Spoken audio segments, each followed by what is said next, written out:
Hello students, learn 24 academy में आपका स्वागत है। देखिए स्टूडेंट्स, आज है 3 नवंबर, तो 3 नवंबर का करंट अफेयर्स देखेंगे। इसके साथ हम करेंगे एक एमसीक्यू, ठीक है, तो जिससे आपकी तैयारी और ज़्यादा मजबूत हो सके। तो आ जाइए, बिना देरी करे स्टार्ट करते हैं आज का डेली न्यूज़ एनालिसिस।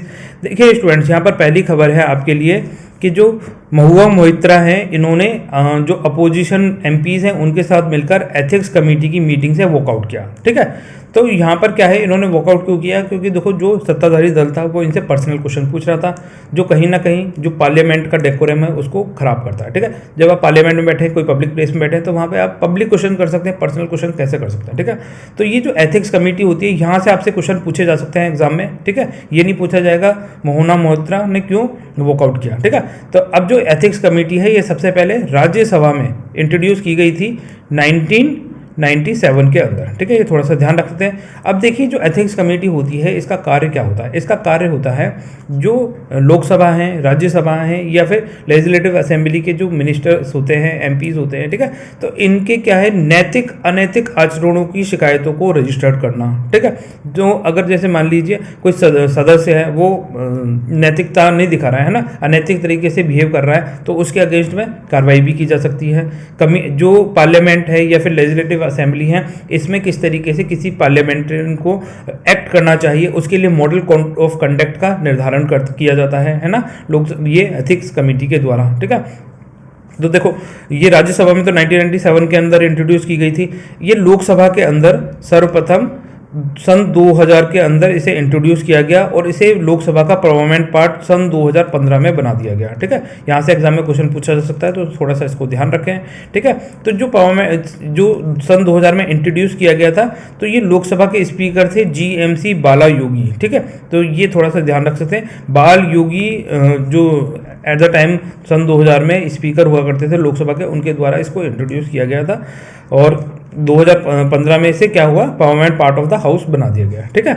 अब देखिए, समिति के कार्य क्या होते हैं। समिति के कार्य होते हैं कि जो लोकसभा के सदस्य द्वारा अनैतिक आचरण की जो शिकायतें होती हैं, उसकी जांच की जाती है, ठीक है। सिफारिशें करना, सिफारिश सुनना, ठीक है। Model of code of conduct, उसका निर्धारण करना कि किस तरीके से सदस्यों को पार्लियामेंट के अंदर या लेजिस्लेटिव असेंबली के अंदर बिहेव करना चाहिए, एक्ट करना चाहिए, ठीक है। अगर ये जो मॉडल कोड ऑफ कंडक्ट है, इसके अंदर कोई सुधार करने हैं, तो यही एथिक्स कमेटी के द्वारा वो सुधार इंट्रोड्यूस किए जाते हैं। आ जाइए, नेक्स्ट चलते हैं।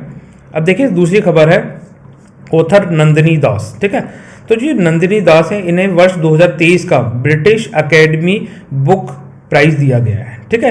तो ये ब्रिटिश अकेडमी बुक प्राइज है, ये कब इंट्रोड्यूस किए गए हैं? ये 2013 में इनको इंट्रोड्यूस किया गया है, ठीक है। ये थोड़ा सा ध्यान रख सकते हैं।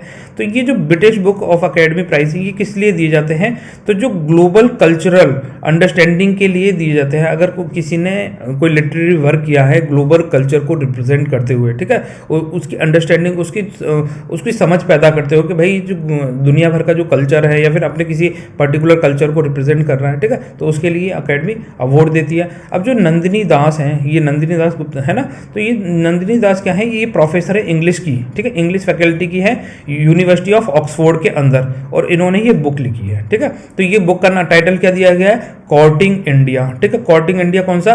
England, Mughal and the origin of the empire, ठीक है। तो ये इनकी बुक का टाइटल है, थोड़ा सा याद रख सकते हैं। Courting India, England, Mughal, India and the origin of empire, ये थोड़ा सा ध्यान रख लें, ठीक है। यहीं से क्वेश्चन पूछा जा सकता है। इसमें क्या होता है, जो ब्रिटिश अकेडमी बुकर प्राइज है, जो इनको अवार्ड दिया गया है, इसमें पौंड, ठीक है, ये पौंड होता है, पौंड का सिंबल 25,000 का दिया गया है, ठीक है। 25,000 पौंड, इसको इंडिया में कन्वर्ट करके बताइए कि इंडियन रुपीज़ में कितना बनेगा ये, ठीक है। और इसके अलावा जितने भी जो अदर बुक्स थी, ठीक है, जो इसके अंदर एनलिस्ट हुई थी, ठीक है, साथ में, तो उनको भी 1000 रुपीज़ ईच दिया जाएगा, है ना। पौंड 1000 ईच का प्राइस दिया जाएगा, ये थोड़ा सा ध्यान रख सकते हैं इसके अंदर, ठीक है।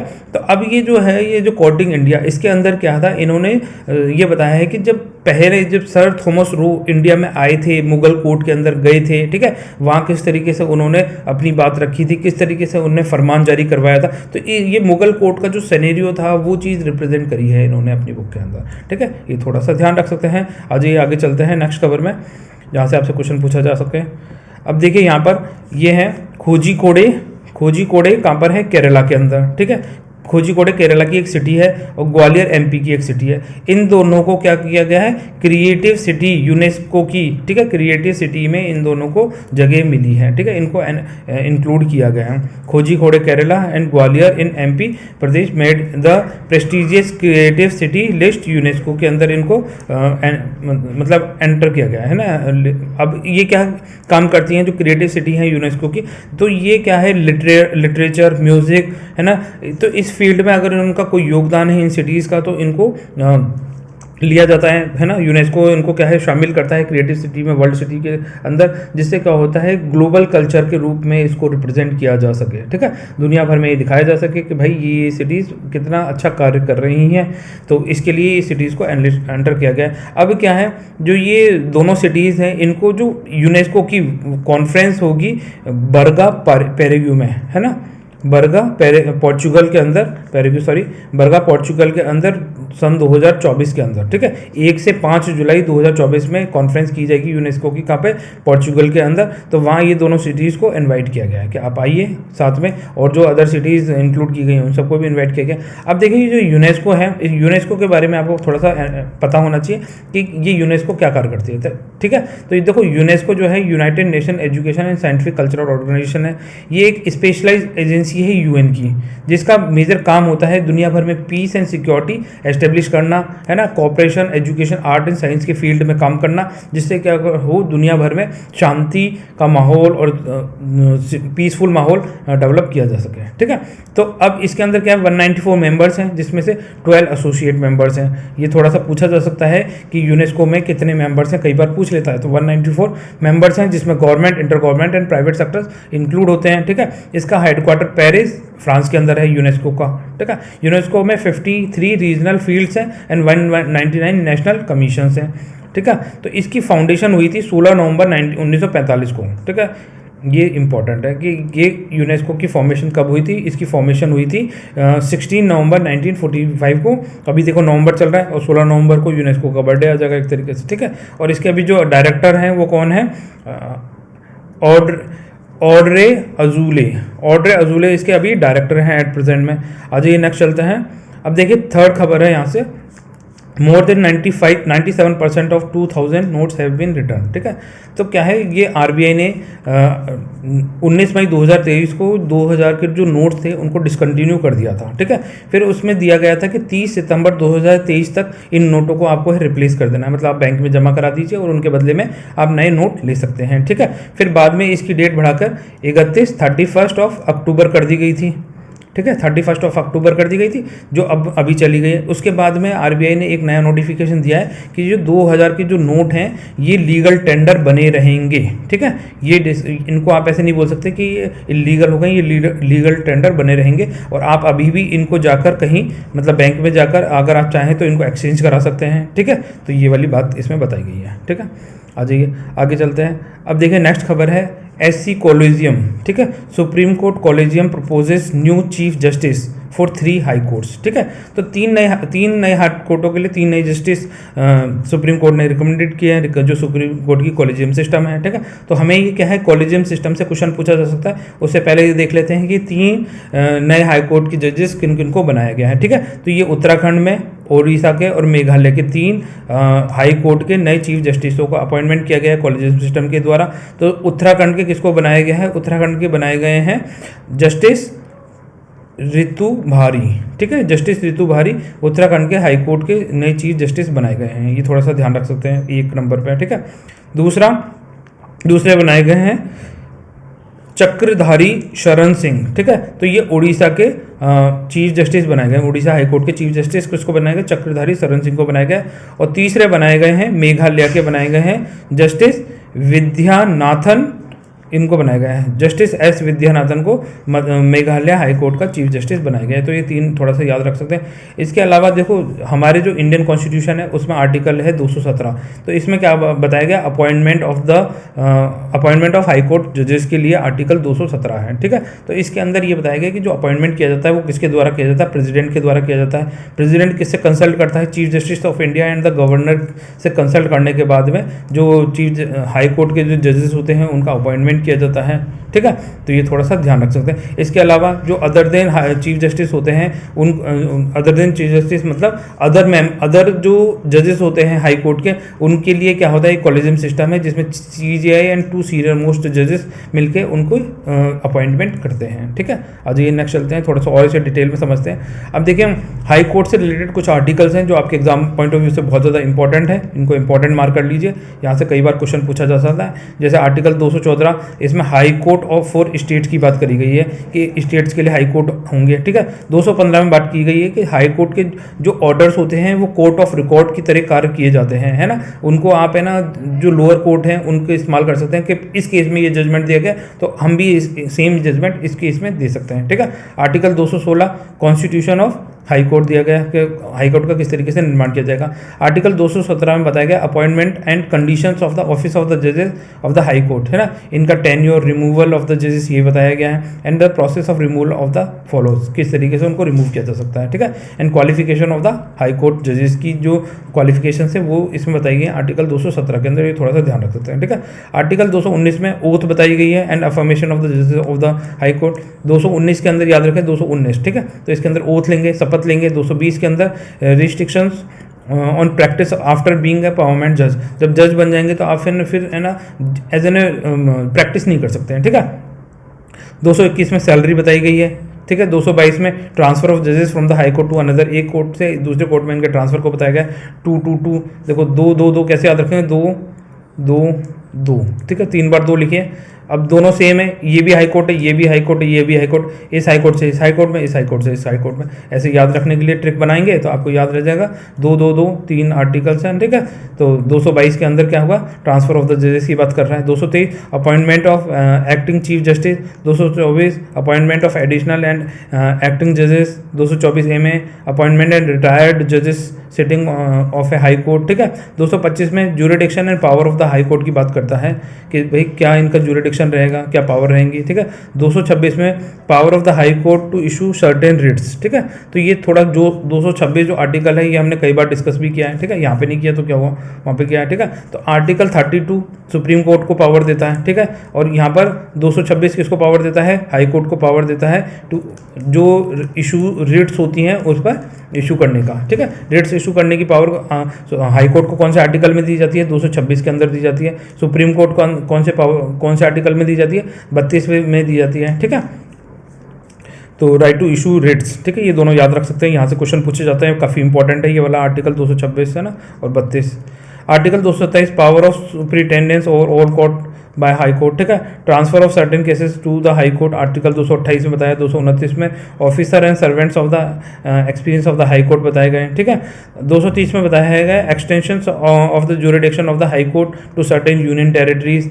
एंड 231 में बताया गया establishment of common high court for 2 और मोर स्टेट्स, ठीक है। तो ये लास्ट वाला जो आर्टिकल है आर्टिकल 231, ये भी आपको याद रखना है कि भाई एक कोर्ट को 2 या 2 से अधिक स्टेट्स के लिए भी उसको पावर दी जा सकती है ना। तो ये थोड़ा सा ध्यान रख सकते हैं आर्टिकल 231 के अंदर, है ना। आ जाइए, अब देखिए कॉलेजियम सिस्टम समझते हैं थोड़ा सा। कॉलेजियम सिस्टम का किस तरीके से उदय होता है ना। तो कॉलेजियम सिस्टम का काम क्या है, कॉलेजियम सिस्टम का काम है अपॉइंटमेंट एंड ट्रांसफर ऑफ जजेस, ठीक है। तो ये क्या था, सबसे पहले जो फर्स्ट जज केस आया था, ठीक है, 1981 में आया था। तो ये क्यों आया, सबसे ये इसलिए आया था कि इसमें जो न्यायाधीश की नियुक्ति एंड जो ट्रांसफर्स थे, ठीक है, तो उसमें क्या था, CJI chief justice of India को ये बोला गया कि भाई आपके जो डिसीजंस हैं उनको ठोस कारणों से उनको रिजेक्ट किया जा सकता है, ठीक है। तो इसमें क्या था, जो फर्स्ट जज केस था इसके अंदर एग्जीक्यूटिव को पावर दे दी गई थी ओवर द जुडिशियल अपॉइंटमेंट, ठीक है। एग्जीक्यूटिव अब पहले क्या था, चीफ जस्टिस अपनी मनमानी से किसी को भी जज या फिर चीफ जस्टिस अपॉइंट कर पा रहा था, ठीक है। तो अब क्या था, जो ये फर्स्ट जज केस आया तो इसके अंदर क्या था, एग्जीक्यूटिव को ये पावर दी गई कि वो जुडिशरी में जो जुडिशियल अपॉइंटमेंट होते हैं वो नेक्स्ट 12 ईयर्स के लिए एग्जीक्यूटिव के पास पावर रहेगी कि भाई वो अपनी मर्जी से मतलब नियुक्ति कर सकते हैं, ठीक है। तो इसको मैं थोड़ा सा पढ़ के बताता हूँ। देखो, इसमें घोषित किया गया कि न्यायिक नियुक्ति और तबादलों पर भारत के मुख्य न्यायाधीश की जो सिफारिश होती है उसकी प्रधानता को ठोस कारणों से अस्वीकार किया जा सकता है, ठीक है। और फैसले को अगले 12 वर्ष के लिए न्यायिक नियुक्तियों में न्यायपालिका पर कार्यपालिका को प्रधानता दी गई थी, मतलब एग्जीक्यूटिव की सुपरमेसी कर दी गई थी जुडिशरी के ऊपर। ये फर्स्ट जज केस था, ठीक है। सेकंड जज केस में क्या हुआ था 1993 के अंदर, ठीक है।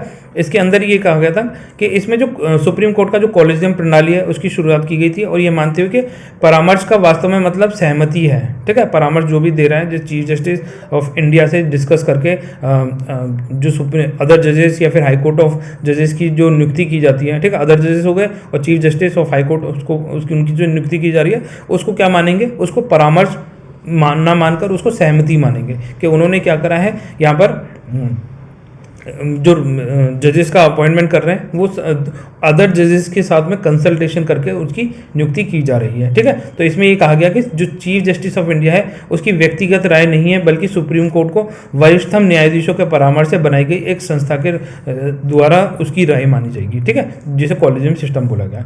अब थर्ड जज केस में क्या था, थर्ड जज केस 1998 में आया। इसमें सुप्रीम कोर्ट और प्रेसिडेंट रेफरेंस, ठीक है। तो इसमें क्या था, जो कॉलेजियम सिस्टम है उसको 5 साल की 5 जज मतलब 2 मेंबर बॉडी से अब 5 मेंबर बॉडी बना दिया गया था इसको, ठीक है। तो किसकी रिकमेंडेशन, प्रेसिडेंट के संदर्भ से, प्रेसिडेंट के रेफरेंस से अब कॉलेजियम सिस्टम में कितने 5 मेंबर बॉडी बना दिया गया, जो मिलकर क्या करेंगे, जो जजेस एंड जो chief justice of the high court हो गया एंड द अदर जजेस of the supreme court and high courts हो गए, उनकी अपॉइंटमेंट के लिए ये कॉलेजियम सिस्टम काम करेगा। तो ये थोड़ा सा ध्यान रख सकते हैं, ठीक है।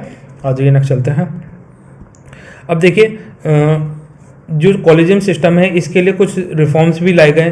तो कॉलेजियम सिस्टम को रिप्लेस करने के लिए एक नेशनल जुडिशियल अपॉइंटमेंट कमीशन की एस्टेब्लिशमेंट की गई 2014 के अंदर, ठीक है।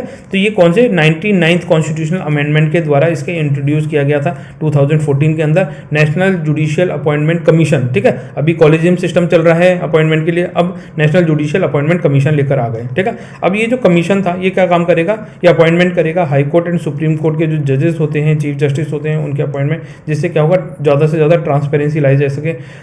इसका काम रहेगा, है ना, they will be select by the commission, ठीक है। तो जो ये जो जजेस हैं हाई कोर्ट सुप्रीम कोर्ट के जजेस हैं एंड चीफ जस्टिस हैं हाई कोर्ट के, ठीक है, तो उनका जो अपॉइंटमेंट है वो जो ये कमीशन के द्वारा किया जाएगा। तो इस कमीशन के अंदर जो मेंबर्स होंगे वो कहाँ से आएंगे, वो जुडिशरी से होंगे, लेजिस्लेटिव से होंगे या सिविल सोसाइटी से होंगे। तो ये थोड़ा सा ध्यान रख सकते हैं, ठीक है। यहाँ पर ये इंट्रोड्यूस किया गया था, बाद में क्या था, सुप्रीम कोर्ट ने वर्ष 2015 के अंदर इस जो ये नेशनल जुडिशियल अपॉइंटमेंट कमीशन था इसको वॉइड डिक्लेयर कर दिया था, है ना, अनकॉन्स्टिट्यूशनल डिक्लेयर कर दिया, ये कहते हुए कि ये basic structure of the constitution को वायलेट करता है, इसीलिए ये national judicial appointment commission unconstitutional है, ठीक है। तो ये थोड़ा सा ध्यान रख सकते हैं। आ जाइए अब आगे नेक्स्ट खबर देखते हैं। NCERT to introduce electoral literacy, ठीक है। तो एनसीईआरटी ने ये डिसाइड किया है कि इलेक्टोरल लिटरेसी को प्रमोट किया जाएगा, ठीक है। कौन सी क्लास है, क्लास 6 से लेके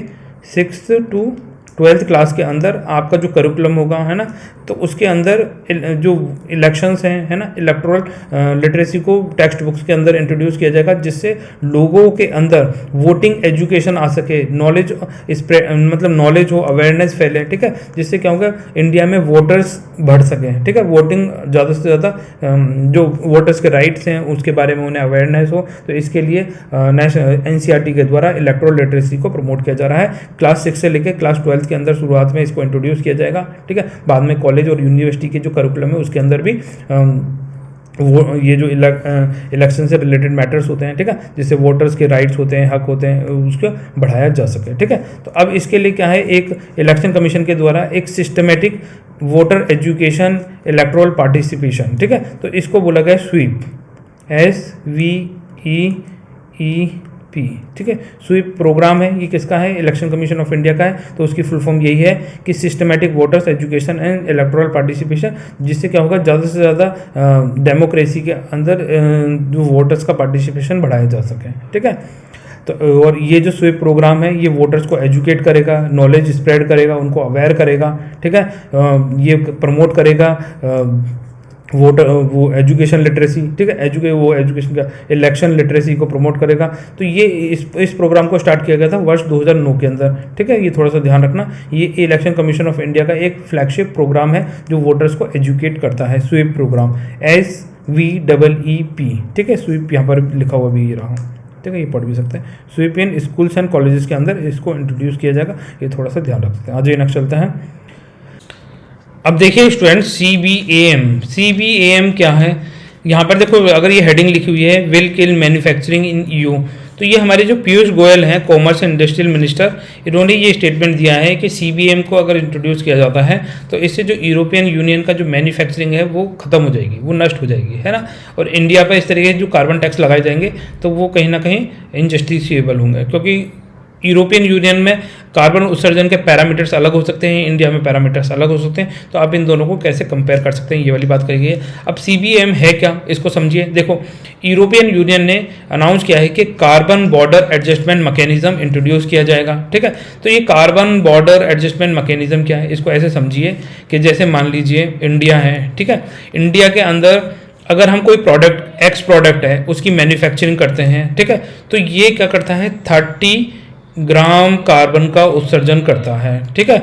और अगर हम ये सेम प्रोडक्ट अगर यूरोप के अंदर, EU के अंदर मैन्युफैक्चर करेंगे तो ये 10 ग्राम कार्बन का उत्सर्जन करेगा। तो अब ये देखिए, इंडिया में करने पर सेम प्रोडक्ट का 30 ग्राम कार्बन का उत्सर्जन कर रहा है, जबकि यूरोप में करने पर, यूरोपियन यूनियन, तो वहाँ 10 ग्राम कर रहा है। तो इन दोनों का जो डिफरेंस होगा, जैसे मान लीजिए 20 ग्राम इसमें कार्बन का उत्सर्जन हो रहा है, ठीक है, इंडिया में ज़्यादा, तो ये 20 ग्राम जब ये प्रोडक्ट यूरोपियन यूनियन के अंदर इंपोर्ट किया जाएगा तो इस 20 ग्राम पर कार्बन टैक्स लगा दिया जाएगा, ठीक है, क्योंकि आप ज़्यादा कार्बन का उत्सर्जन कर रहे हैं। तो ये वाली बात कह रहा है।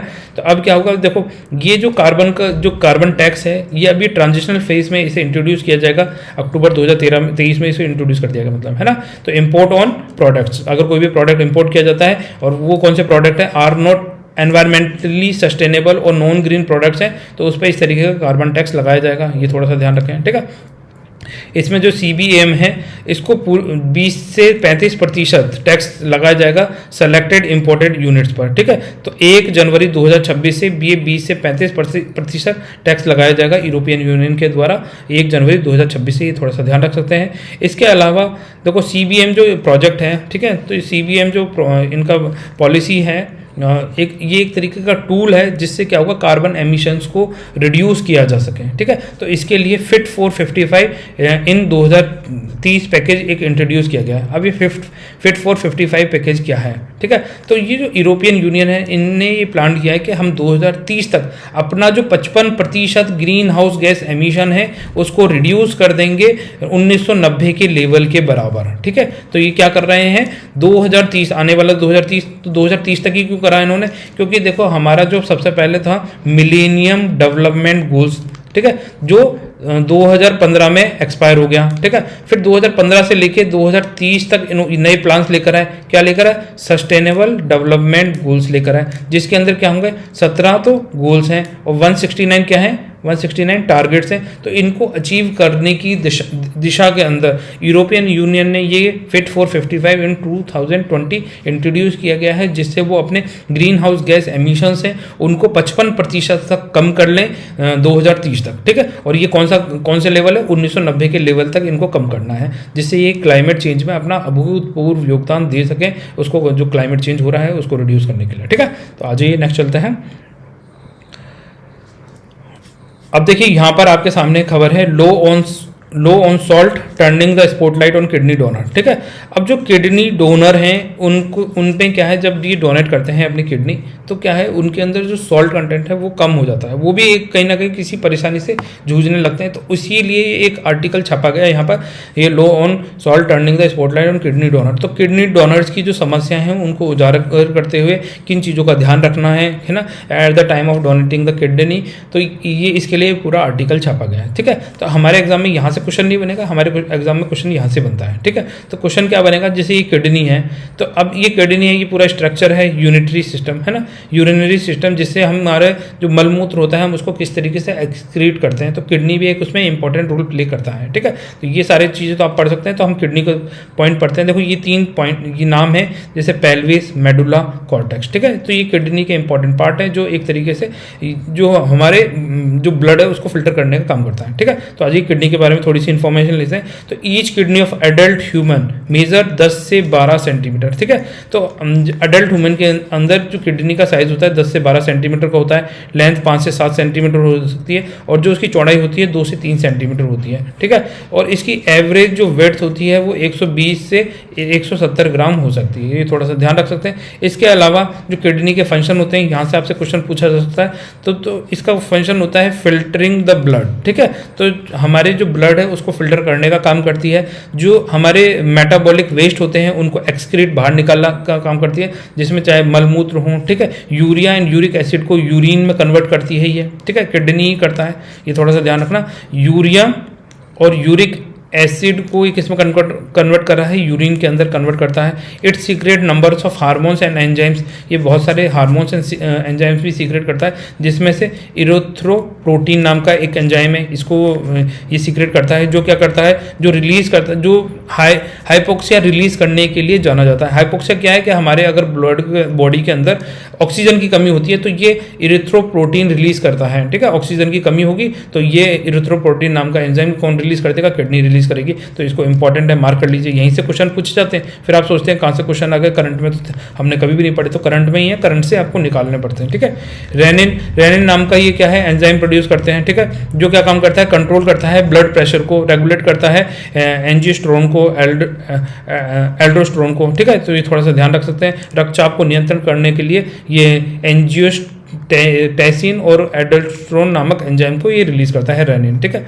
तीसरा ये कैल्सीट्रियोल नामक का एंजाइम रिलीज करता है, जो क्या करता है, ये हेल्प करता है कैल्शियम को, जो हमारी इंटेस्टाइन है ना, जो हमारी आंत है उसमें कैल्शियम को अवशोषित करने में, एब्जॉर्ब करने में ये काम करता है ना, कैल्सिस्ट्रॉल, ठीक है। ये थोड़ा सा ध्यान रखता है।